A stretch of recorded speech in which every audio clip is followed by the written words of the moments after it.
Q&A. Karena setiap pertanyaan selalu ada jawaban. Dipandu oleh Yohana Margareta.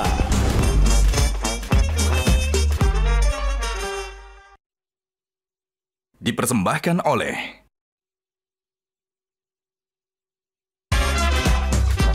Panelis kita hari ini. Dan antara ini nggak ada di janji politiknya Prabowo. Tiba-tiba barangnya muncul. Ini sebenarnya rencana siapa? Awal-awal jadi Menko, saya sebenarnya agak protes dua hal waktu itu, Prof. Satu soal Papua, yang kedua soal pembubaran Ormas. Wah. Waktu mundur dari Menko, kekayaan Pak Mahfud berapa? Ada salah satu petinggi negeri bilang, wah ini nih calon-calon presiden nih. Anak-anak dari presiden sebelumnya gitu menurut saya. Itu what kind of demokrasi sih? Dia ini menjadi korban dari sebuah persekongkolan untuk diumpankan sekarang. Dia terlibat dalam sebuah mafia. Ini ingin ada yang mengambil alih mafia ini. Ada dugaan yang Pertamina juga begitu.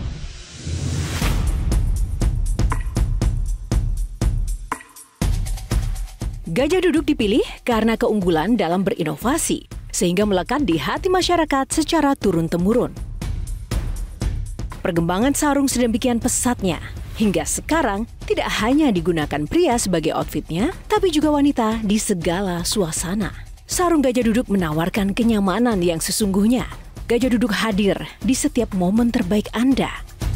Sesuai dengan tagline kita, sarung Gajah Duduk adalah legenda Nusantara. Sarung adalah budaya kita, sarung adalah Indonesia.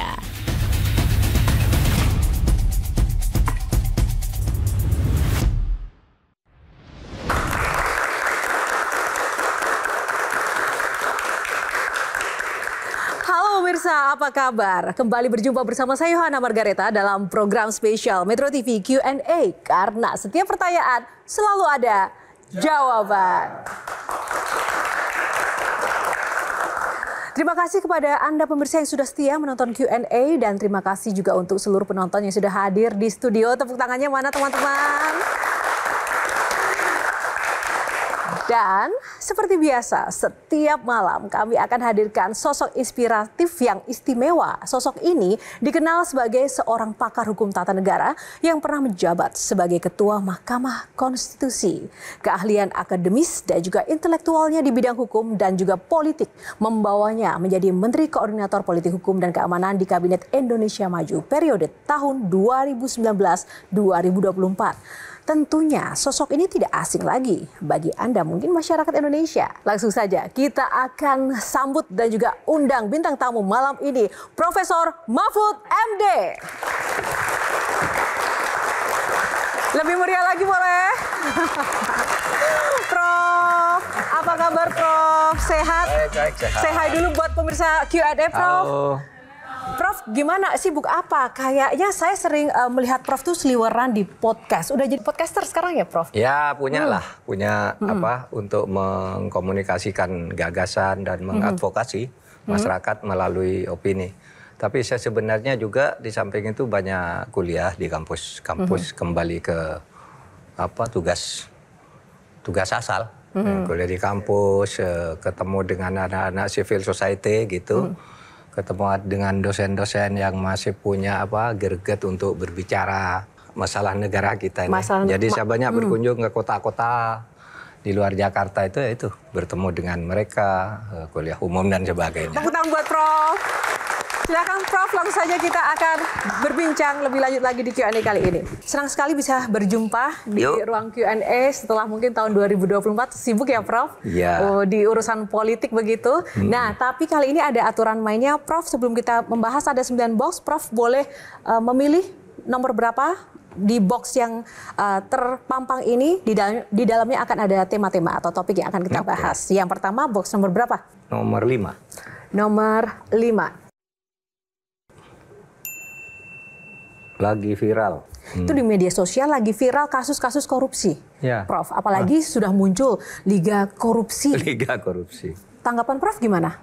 Ya, memang ekspresi kemarahan publik terhadap perkembangan korupsi yang sekarang gejalanya seperti permainan domino aja, muncul ini, ditutup kasus ini, yang ini hilang tidak selesai, tutup ini, dan seterusnya. Ini memang masalah kita, sehingga orang lalu menyebut liga korupsi kan, ini yang tertinggi, yang kedua ini, yang ketiga ini, nanti finalnya seperti apa kita belum tahu juga kan. Nah ini kan otomatis membuat pertanyaan publik ya, Prof. Jangan-jangan selama ini memang hanya tidak terbongkar saja, Prof. Oh iya, bukan hanya tidak terbongkar selama ini, tidak dibongkar. Sebenarnya gejala itu sudah ada kan, orang sudah tahu semua sejak dulu. Tapi jujur Prof, lebih parah atau enggak pasca 98? Menurut saya lebih parah. Lebih parah? Iya, daripada 98. Kenapa Prof? Gitu ya, kalau korupsinya ya. Iya, kita fokus ke korupsi. Di bidang lain mungkin kita bisa bicara lain. Nah, kita lihat dari anunya aja, pas sebelum 98 itu zaman Pak Harto kan, kita kritik dia, kita demo dia sampai jatuh karena KKN. Tapi korupsi di zaman Pak Harto itu terkoordinasi, yang mengkoordinasi Pak Harto sendiri, ya. Jadi dia misalnya APBN itu DPR nggak ikut nawar sampai 1/3 kan kalau sekarang. Kalau zaman Pak Harto nih undang-undangnya, lalu korupsinya itu diatur di dalam kroninya Pak Harto, iya kan? Sehingga disebut pada waktu itu negara Orde Baru zaman Pak Harto itu disebut negara korporatis. Negara dibuat dalam jaringan-jaringan Pak Harto, semua diatur, ada yang korupsi, ada yang diberi hak tertentu. Nah, yang korupsi itu diatur melalui penguasaan terhadap berbagai organisasi-organisasi menjadi sebuah korporatis. Nah, itu dikendalikan oleh Pak Harto, tapi zaman sekarang ini semua korupsi. Bukan hanya eksekutif. Dulu kita kaget kalau ada orang Mahkamah Agung, pengadilan itu korupsi itu ributnya bukan main dulu. Zaman Pak Harto, nggak ada yang berani. DPR dulu nggak bisa flexing gitu ya. Dulu DPR tuh zaman Pak Harto kalau misalnya orang yang seminggu sekali pulang ke Jogja atau ke Surabaya itu naik kereta loh. Ke Semarang naik kereta. Sekarang nyewa pesawat juga banyak tuh DPR. Yang salah di mananya? Ya kita semua mungkin terlalu liberal. Mari kita diskusikan nanti. Anda tahu pengawas-pengawas itu sekarang terlibat korupsi semua dari lembaga yang harus diawasi. BPK misalnya. BPK itu sudah jelas tuh keterlibatan korupsinya. Sekurang-kurangnya sudah ada 2 yang masuk penjara sekarang kan. Mahkamah Agung, Hakim Agung ada yang ditangkap tangan dan sebagainya. Sekarang banyak. Di Mahkamah Konstitusi juga ada gitu. Jadi semua lini sekarang harus ada perubahan. Dengan cara seperti apa? Ya mari kita bicarakan karena banyak menurut alternatif Prof, perubahan. Kalau saya perubahannya sekarang yang paling kunci begini. Kalau saya ya, tinggal Pak Prabowo presiden sekarang. Apa yang dipidatukan? Koruptor akan dikejar sampai ke mana? Ke Antartika, sampai ke lubang tikus dan sebagainya. Sekarang laksanakan karena koruptor itu kan ada di depan dia semuanya, gitu. Maksudnya di depan dia itu? Iya, di sekeliling dia banyak yang sudah diinisiasikan oleh publik, sudah pernah menjadi bermasalah, dipanggil oleh aparat penegak hukum dan sebagainya. Nah itu dikelirkan semua. Nah yang kedua yang sudah muncul ini jangan didukung habis-habisan, tiba-tiba balik. Misalnya apa? Kasus judi online. Itu kan sudah jelas ribut mengarah ke si A. Ini otaknya sekarang hilang. Pagar laut sama kan? Wah rame ini atas dukungan Pak Prabowo akan ini. Nah sekarang nih anti kilimat. Pertamina juga kan udah mulai balik nih. Wah kemarin ribut balik lagi nih sekarang. Katanya enggak, Pertamina enggak salah ini. Sudah mulai begitu kan? Sudah mulai dilokalisir ke orang yang terlanjur, seakan-akan penindakan ini hanya karena keterlanjuran dibuka gitu, lalu mau balik lagi berbagai cara. Ini pandangan saya yang melihat posisi presiden seperti itu. Tapi saya tidak tahu kesulitan politis apa yang sekarang merasa ada kesulitan politis yang dihadapi Pak Prabowo. Menurut saya secara umum, karena di negara ini terjadi saling sandra. Kalau saya misalnya akan menyelesaikan ini kasus besar. Sesudah saya dep gitu, diselidiki ternyata ada famili saya. Ada anak saya. Ada istri saya. Itu istri saya punya saham, istrimu punya saham di sini loh. Anakmu dulu yang dirikan ini loh. Mundur lagi nih. Dibelokkan ke orang yang yang sebenarnya kemudian apes. Bukan hanya, sehingga saya sering berpikir pemberantasan korupsi di negeri ini hanya kena terhadap orang-orang yang apes, bukan karena sebuah rencana Contoh kasus sekarang yang apes itu menurut Prof siapa? Ya, yang ditangkap itu apes. Seperti siapa? Lurah Kohot itu siapa? Arsin ya, itu apes. Yang ini Siahaan dan kawan-kawan ya apes gitu. Karena sebenarnya kalau mereka tahu semua peta persoalannya itu, ini tidak akan terungkap kan gitu. Ini apes terungkap duluan, terlanjur terungkap, udah ini aja yang jebloskan ke pendara, yang lain diamankan kan gitu. Ada orang yang menjadi otak oligarki yang datang ke Menteri KKP mengatakan, sudah bilang aja saya yang Arsin mau bayar, nanti uangnya dari saya.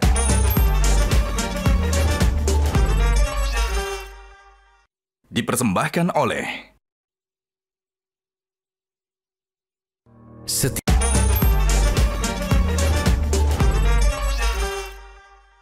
Dipersembahkan oleh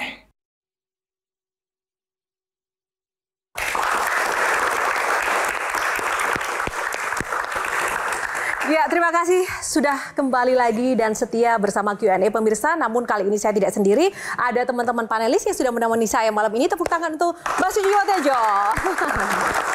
Mas Haris Azhar, apa kabar Mas? Long time no see. Sehat ya? Baru pertama kesini nih. Baru pertama kali. Wah, terima kasih, tepuk tangan buat Mas Haris. Semi, tepuk tangan dong. Bang Henry Satrio, widih. Teman-teman, tadi kita sudah buka box pertama, isinya topiknya viral, membahas isu-isu yang lagi viral. Salah satunya adalah terkait dengan korupsi dan sejumlah kasus hukum. Nah, langsung saja yang pertama, Mas Haris Azhar, apa yang ditanyakan untuk Pak Mahfud? Sebenarnya banyak yang mau didiskusikan, ditanyakan termasuk mau protes juga sama Prof. Kenapa? Mahfud. Karena sebetulnya kan kerjaan saya kan relevan sekali ya sama bidangnya atau Prof. Mahfud sini. Cuman memang harus saya akui juga Prof. Mahfud itu apapun posisi rezim penguasa terhadap isu, pasti beliau ini orang yang membuka pintu. Bahkan beberapa isu terbatas, kita empat mata gitu. Saya punya temuan, saya sampaikan, Prof. Mahfud juga menjelaskan di dalam rumahnya itu situasinya seperti apa. Nah, yang ingin saya tanyakan satu aja sekarang.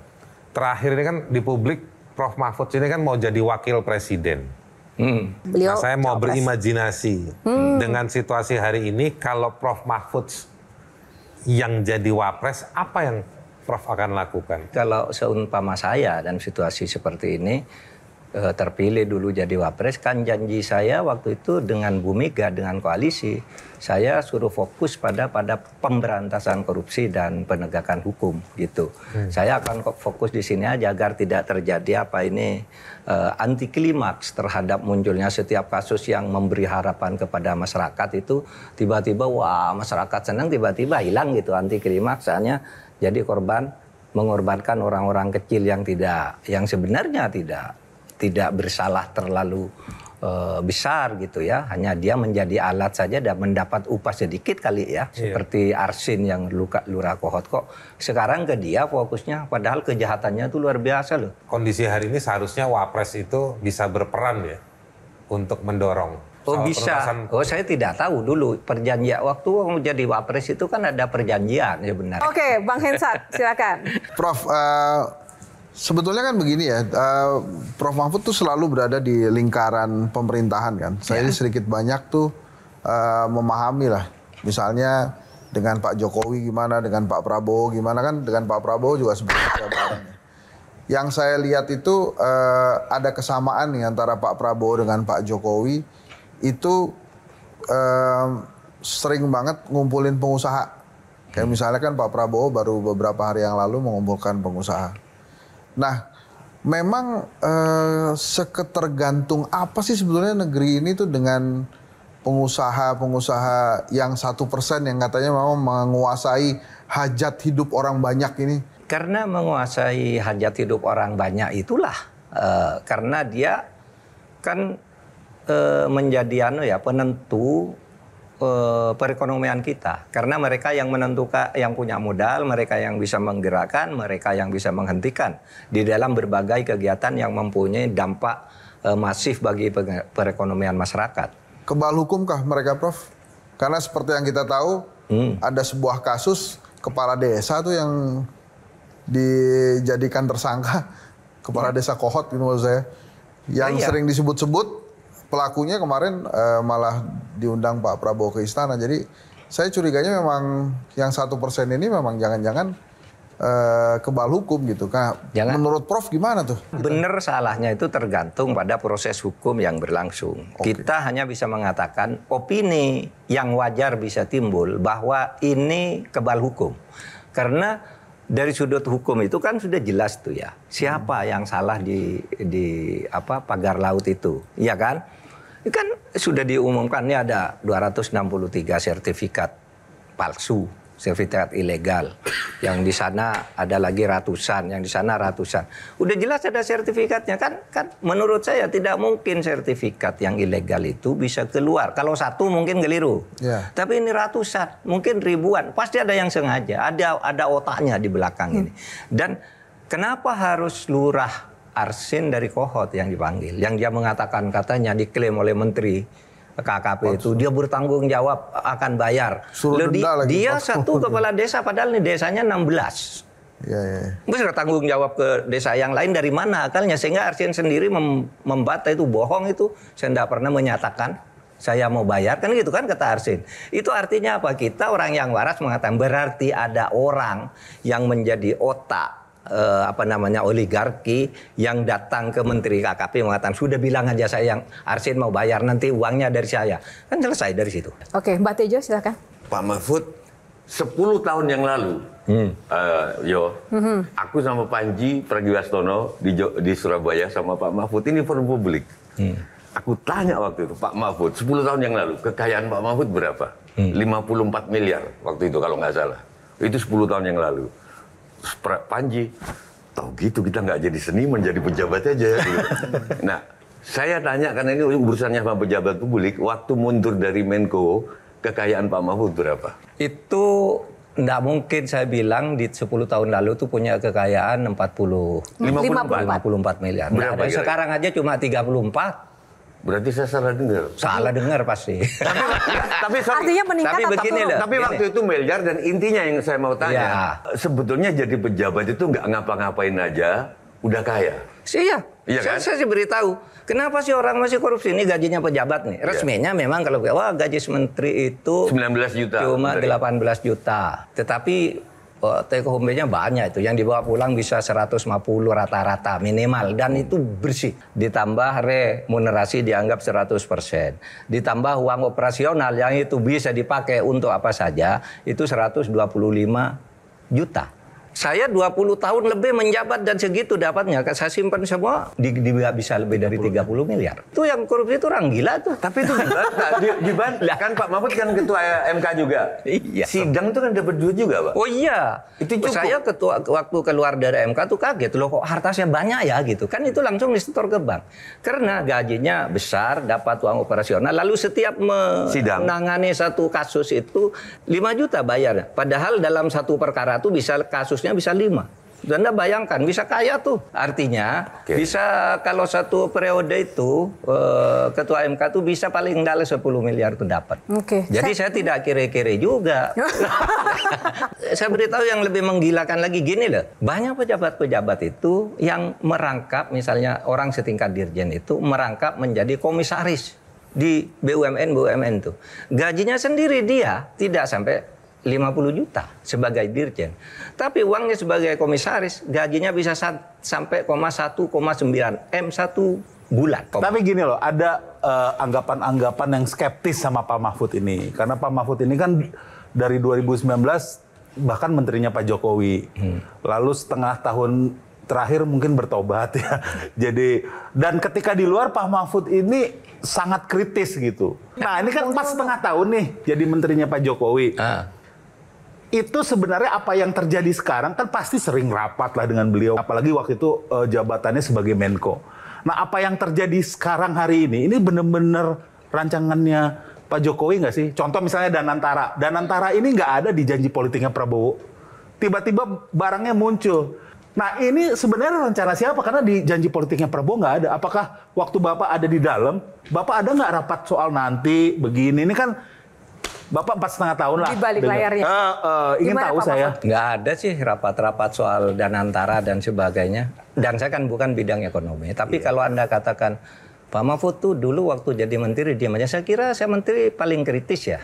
Iya. Semua saya bongkar. Yang masuk ke saya. Tapi ingat, saya ini Menko, bukan menteri teknis. Misalnya ada kasus hukum yang tidak menjadi problem ke publik, saya nggak boleh turun dong.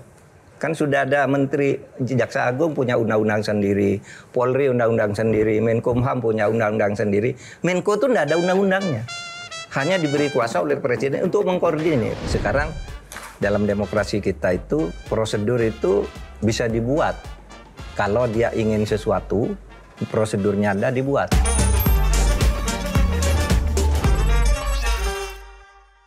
Dipersembahkan oleh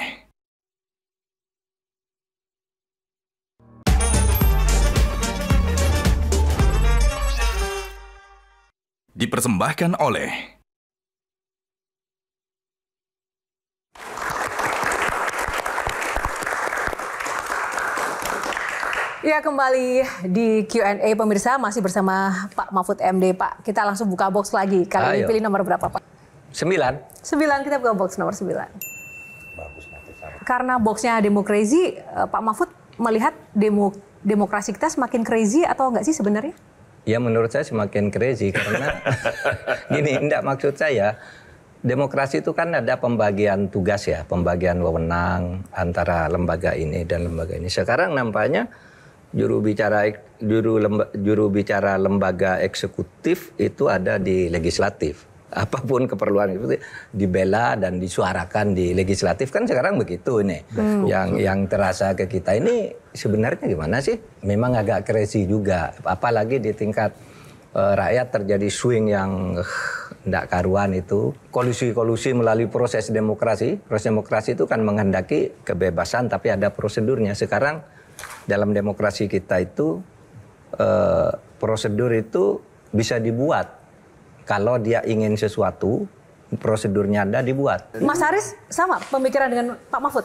Iya, Prof Mahfud ini waktu awal-awal jadi Menko, saya sebenarnya agak protes 2 hal waktu itu, Prof. Satu soal Papua, yang kedua soal pembubaran Ormas. Wah.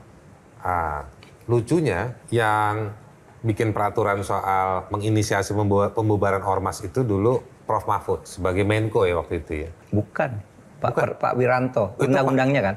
Undang-undangnya zaman Pak Wiranto. Kalau pembubarannya zaman saya. Pembubarannya Prof Mahfud. Pembubarannya Pak Wiranto. Yang satu, ada 2 kan? Ada HTI, ada FPI. Kalau nggak salah HTI menggugat juga ke pengadilan. Ya. Atau FPI. Kalau nggak salah HTI. Tapi lawyernya Prof Yusril. Yusril. Nah, sekarang Prof Yusrilnya jadi Menko. Nah, sekarang Prof Mahfud di sini kita tanya soal demokrasi. Tapi sebetulnya bibitnya dari rejim yang lalu juga. Iya. Ini kan udah terbalik-balik nih semua nih. Yang dulu melawan ada di dalam hari ini, yang dulu di dalam sekarang di luar.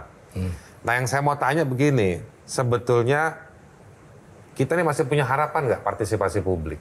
Kalau kasus Sukatani kemarin tuh, saya tahu kalau zamannya Prof Mahfud ini pasti udah di doorstop sama wartawan. Prof Mahfud kan gayanya gitu kan, lewat media mengadvokasi supaya polisi tidak macam-macam. Kemarin tidak ada satu Menko pun yang bicara membela Sukatani. Ini akhirnya polisi-polisi itu jalan. Ke depan kita ini akan seperti apa, Prof? Saya tidak termasuk tahu. yang tinggi-tingginya juga nih ya, yang ahli-ahlinya di dalam, di luar, segala macam. Iya itu. Saya sih di luar dan di dalam kan sama aja. Dulu ketika sebelum saya jadi Menko, saya juga vokal tentang HTI. Karena HTI ya, jelas-jelas mengadakan Kongres Internasional di Jakarta dan keputusannya diumumkan, kami tidak setuju negara Pancasila, kami tidak setuju demokrasi, kami akan membentuk negara khilafah dari Thailand sampai ke Australia, mencakup Indonesia, Malaysia. Nah, masa begitu tidak dibubarkan? Dibubarkan. Kalau FPI itu sebenarnya tidak pernah dibubarkan sampai sekarang, tapi dinyatakan tidak punya legal standing. Dibaca aja, tapi orang menyebut dibubarkan, tidak apa-apa. Karena begini, FPI itu ya sesudah berlakunya undang-undang keormasan yang baru kan harus memperbarui izin. ke kementerian.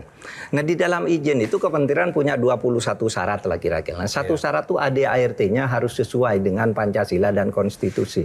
Di situ ada isinya yang tidak sesuai. Pemerintah bilang tolong dong ganti nih ADART-nya. Pasal sekian, pasal sekian. Itu enggak mau. Bukan berarti tidak memenuhi syarat undang-undang. Terus sampai terjadi perdebatan, kita tidak membubarkan. Kalau begitu solusinya saya bilang jangan dibubarkan. Bilang saja tidak punya legal standing. Tidak boleh menjadi sebuah badan hukum yang yang mengatasnamakan sebuah badan hukum bertindak. Sehingga ini tidak punya kewenangan bertindak atas nama sebuah organisasi. Mereka sendiri nantang waktu itu. Kami tidak perlu izin pemerintah karena izin pemerintah itu Dewan Suruhnya tuh Pak Muhsin bilang gitu. Tidak perlu izin pemerintah kan cuma untuk uang. Kami tidak butuh uang. Ya sudah. Nambahin aja Prof. Secara psikologis masyarakat masih takut. Misalnya pilkada kemarin didatengin polisi-polisi, mereka akhirnya ikut apa yang diminta. Yang kedua, undang-undang ITE yang baru juga masih mengancam. Prof kan juga menginisiasi penafsiran, tetapi penegakan hukum juga bablas lah. Lalu tindakan-tindakan fisik ya, atau yang psikologis, kayak Sukatani diteror, diminta dan lain-lain dipecat. Ini represi-represi seperti ini kan masih banyak. Masih banyak. Ada buzzer diangkat juga jadi dirjen atau jadi petinggi di kementerian. Iya. Kan orang makin takut. Pak Prabowo kan dulu kan bagian yang Prof koordinir juga kan sebagai Menko kan. Iya, iya. Ya kita harus optimis karena begini, negaranya negara demokrasi. Meskipun ada teror-teror tadi, tapi secara umum kita kan bebas bersuara. Yang kedua, kalau negara demokrasi itu menghendaki terjadinya sirkulasi kekuasaan. Situasi kekuasaan itu artinya secara periodik ada pergantian kekuasaan berdasar penilaian rakyat. Nah kita masuk dari situ aja. Sekarang kita berjuang sebisa mungkin, nanti 5 tahun lagi mari kita pilih orang yang bisa memberi janji yang lebih bagus gitu. Dan memberi janji bukan omongan maksud saya, artinya track record-nya itu menjanjikan bahwa dia tuh bisa memperbaiki. Ini ada satu lagi yang meresahkan ya, ada salah satu petinggi negeri bilang, wah ini nih calon-calon presiden nih, anak-anak dari presiden sebelumnya gitu menurut saya. Itu what kind of demokrasi sih kemudian pemimpin negara itu akhirnya anaknya si inilah yang bisa dicalonkan sebagai atau digadang-gadang sebagai calon pemimpin kita gitu. Lah, dulu kan ada Jokowi, ada SBY yang bukan siapa-siapa juga gitu. Tapi kenapa kemudian anaknya SBY dianggap menjadi salah satu calon, anaknya Jokowi salah satu calon, anaknya Bu Mega salah satu calon, yang lain ntar dulu. Kan maksud saya harusnya hal seperti itu tuh tidak diungkapkan ke publik gitu. Cukup direncanakan saja ya. Iya. Nggak, maksud saya tuh akhirnya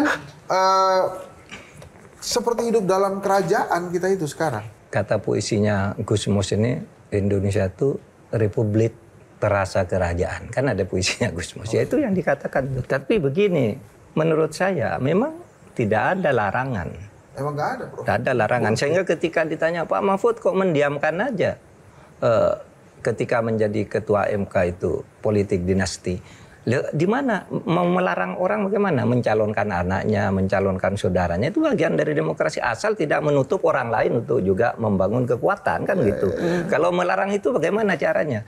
Sehingga saya katakan kalau cuma orang ketua partai atau mantan presiden ingin mencalonkan anaknya dan itu berhasil, itu bukan dinasti namanya. Yang masih tetap aja, cuma karena dia mengambil keuntungan politik.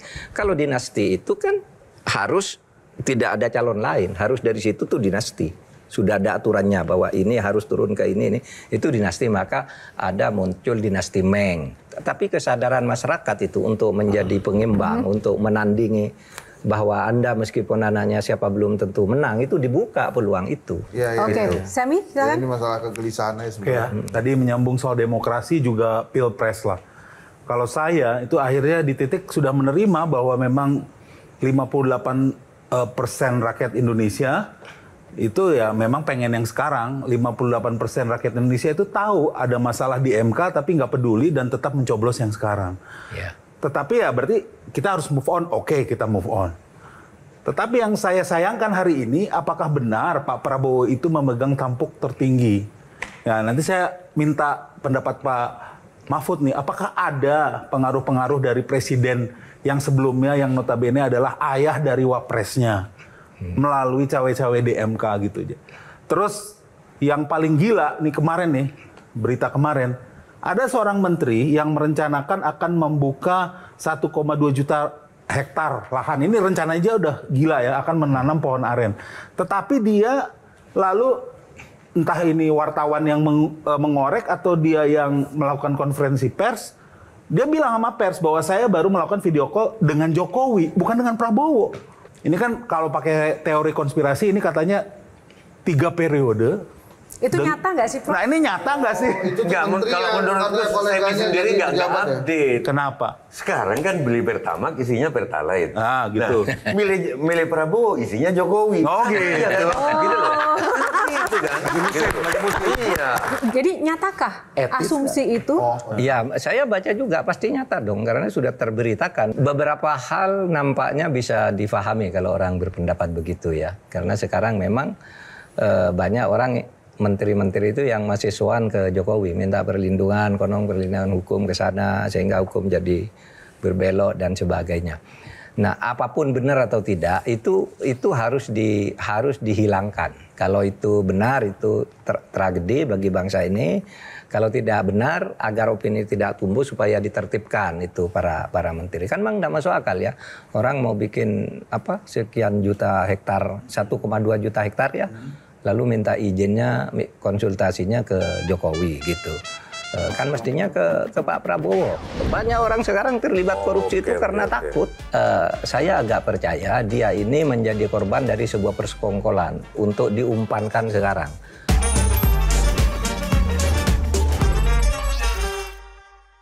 Dipersembahkan oleh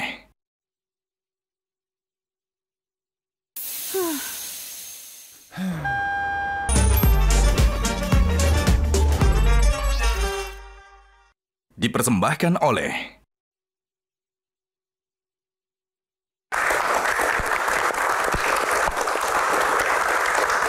Terima kasih masih bersama Q&A, masih bersama Pak Mahfud MD. Kita lanjut buka box. Pak Mahfud, nomor berapa sekarang? 1. Kita buka box. Nomor 1. POV, point of view, tepuk tangan. Nah, di point of view ini kita juga akan ingin menggali pandangan-pandangan Pak Mahfud. Saya ingin point of view Pak Mahfud melihat gambar-gambar yang nanti akan saya tampilkan. Ada beberapa foto Pak Mahfud, tapi masing-masing foto cukup 3 kata untuk mendeskripsikan sosok yang akan saya tampilkan. Oke Pak, siap? Yang pertama, sosok nomor 1, Ahok, 3 kata menurut Pak Mahfud. Berani, emosional. Lucu. Enggak lucu juga.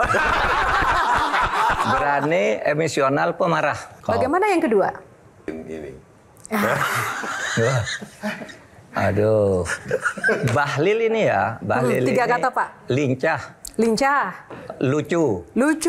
Depok. Itu ada yang usul Depok. Boleh menurut saya lincah. Orangnya lincah. Dia suka main pinter dia mengolah isu. Dan bisa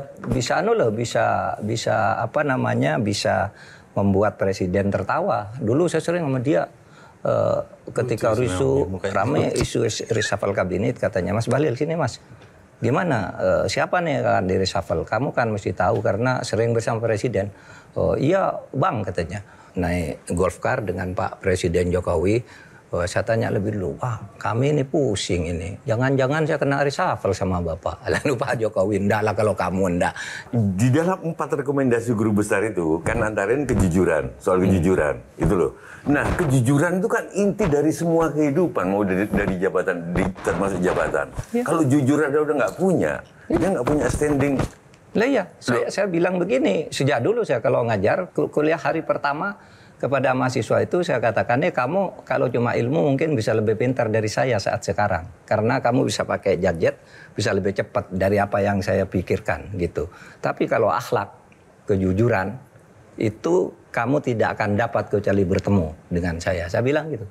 Karena apa? Kalau Anda tidak jujur di bidang akademik, pasti tidak jujur kepada rakyat. Harusnya mundur. Terserah Pak Pak. Sekarang belum tentu loh orang sadar tuh mundur gitu. Belum tentu, bukan karena nggak mau mundur, takut juga. Jangan-jangan mundur. iya takut. Kenapa? Apa yang bisa diteror ditakutkan? oleh orang kalau kamu mundur, awas. Banyak orang sekarang terlibat korupsi itu karena takut. Wah, nanti kalau saya mundur karena ini lalu dianggap mencemarkan dia, dibongkar semua, habis dia. Foto selanjutnya, Harvey Muiz, Prof. Harvey Muiz ini satu serakah. Oke. Yang kedua korban Serakah, korban. dan flexing. Menurut saya serakah karena ya kekayaannya yang luar biasa yang tidak masuk di akal. Dan sudah terbukti itu hasil dari korupsi menurut pengadilan kan. Saya agak percaya dia ini menjadi korban dari sebuah persekongkolan untuk diumpankan sekarang. Padahal pemain-pemain lain di bidang lain juga banyak. Untuk tujuan? Untuk tujuan, kalau saya mengacu kepada penjelasannya Pak Ansat Mbaya, Kepala BNPT yang dulu, itu karena gini, dia terlibat dalam sebuah mafia. Ini ingin ada yang mengambil alih mafia ini, mafia lain. Sehingga ini harus dibongkar dulu, bawa ke pengadilan agar muncul pemain baru. Ada dugaan yang Pertamina juga begitu. Tapi bagi saya enggak masalah, pokoknya dibongkar aja lalu dibabat gitu, bongkar babat. Oke, terima kasih Prof. Silakan Semi tentang Prof Mahfud.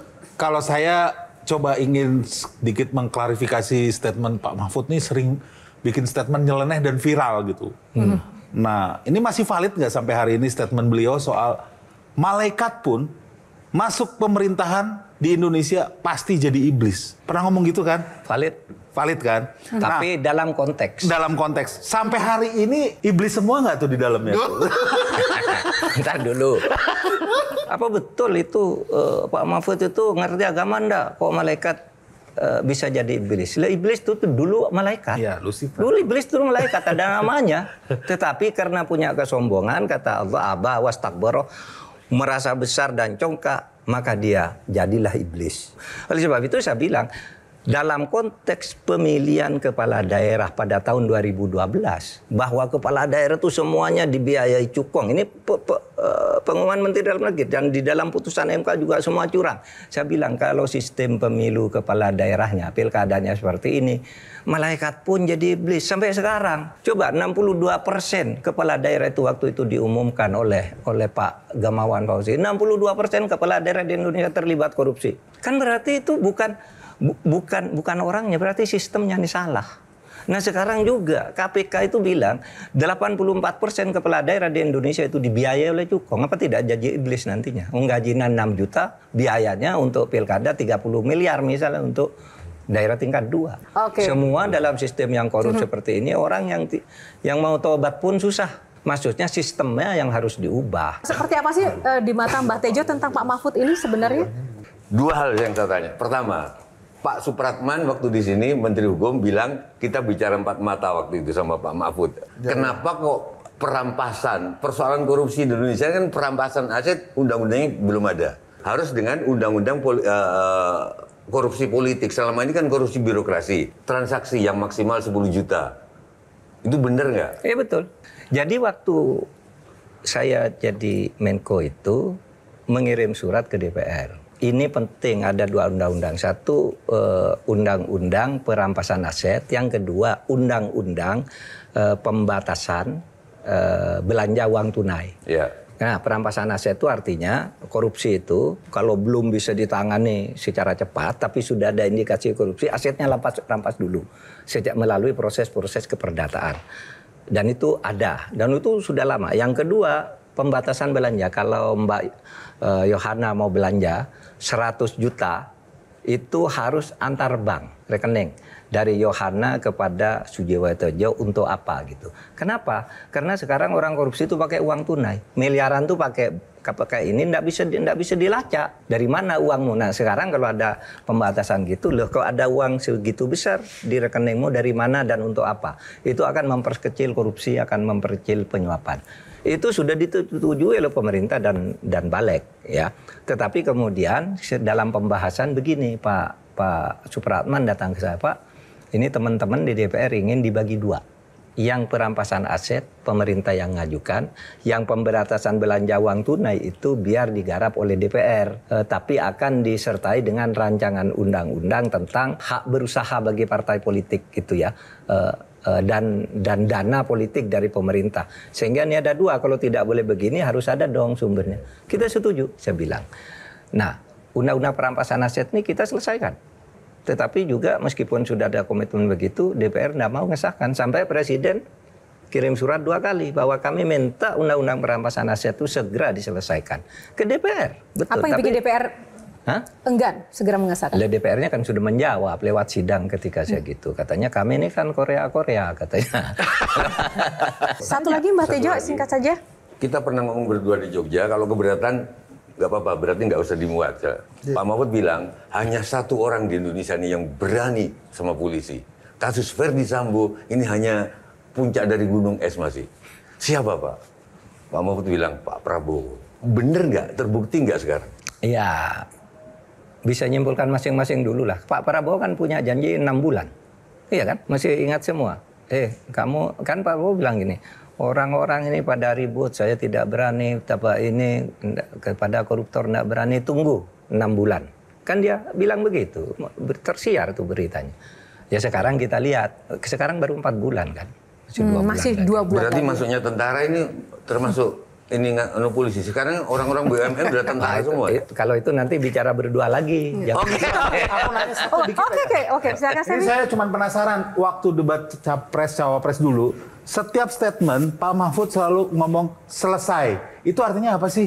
Ya disuruh oleh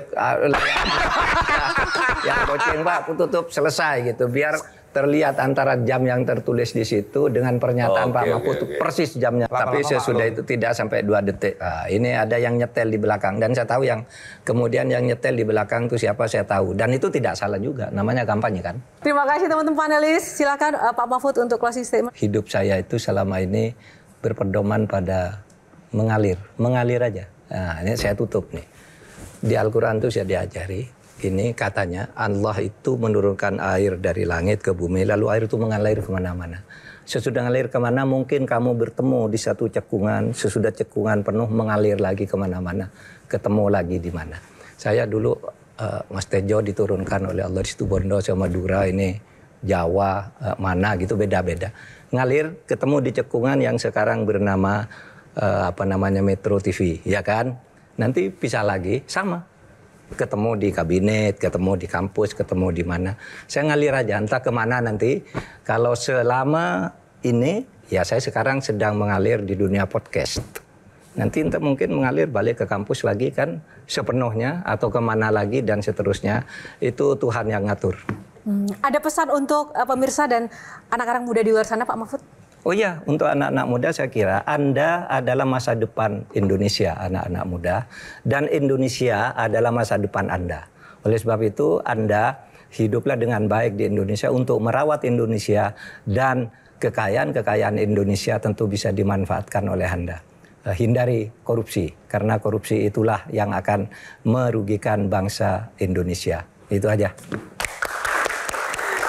Terima kasih. Jadi harus merawat Indonesia. Tapi Pak Mahfud setuju nggak dengan kabur aja dulu hashtagnya? Setuju aja, kenapa? Kan kabur aja dulu lalu kembali lagi. Oke, terima kasih. Iya. Oke, baik. Terima kasih. Iya kan semua. Oke, baik. Terima kasih Pak Mahfud dan juga teman-teman panelis, teman-teman penonton yang sudah hadir. Tepuk tangan untuk hari malam ini. Dan tak lupa terima kasih juga untuk Sarung Gajah Duduk, legenda Nusantara yang ada tulisan Arabnya, yang sudah menyediakan busana saya pada malam hari ini. Dan kami akan hadir dengan episode-episode inspiratif lainnya hanya untuk Anda. Saya Yohana Margareta undur diri. Selamat malam, sampai jumpa lagi. Pak, terima kasih.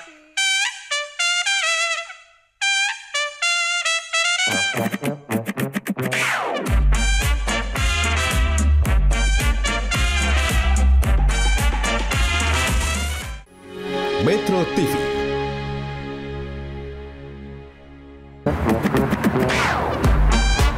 Q&A, karena setiap pertanyaan selalu ada jawaban. Dipandu oleh Yohana Margareta.